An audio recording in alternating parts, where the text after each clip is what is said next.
Hello, good morning po ulit.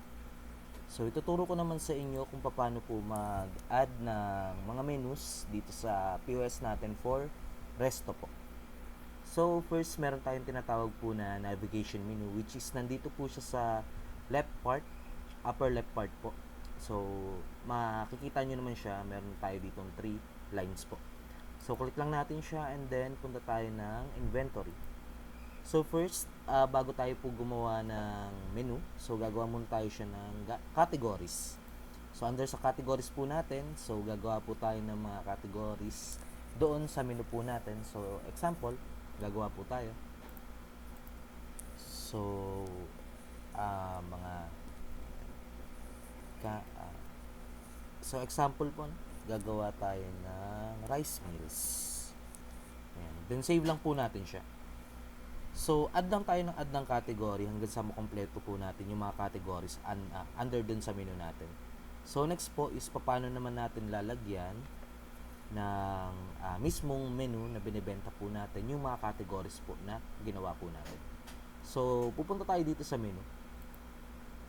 So, ang gagawin po natin is mag-new item lang tayo.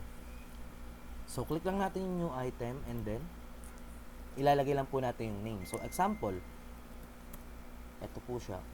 Sakto.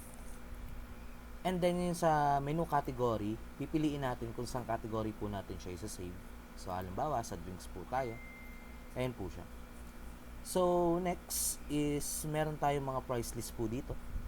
So, ito yung mga sizes po natin. So, example, meron tayong regular na Coke na binibenta. So, input lang po natin kung magkano po yung price.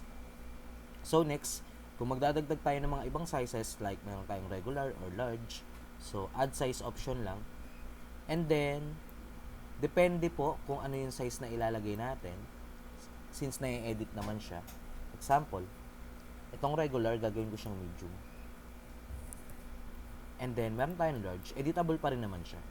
And then next, ilalagay mo lang kung magkano rin yung price na binibenta natin doon sa product na yun. And then, ang gagawin natin is isa-save item lang natin siya. So, kung mag-a-add ka ulit, add new item ulit, then, pwede tayo mag-encode ulit sa ibang categories po. And then, ayan. Tapos, ganun lang din. Kung magkano yung price na binibenta natin, kung meron man size yung top silog na binibenta natin, so, meron tayong add size option po. So, after that, isa-save item na lang natin siya.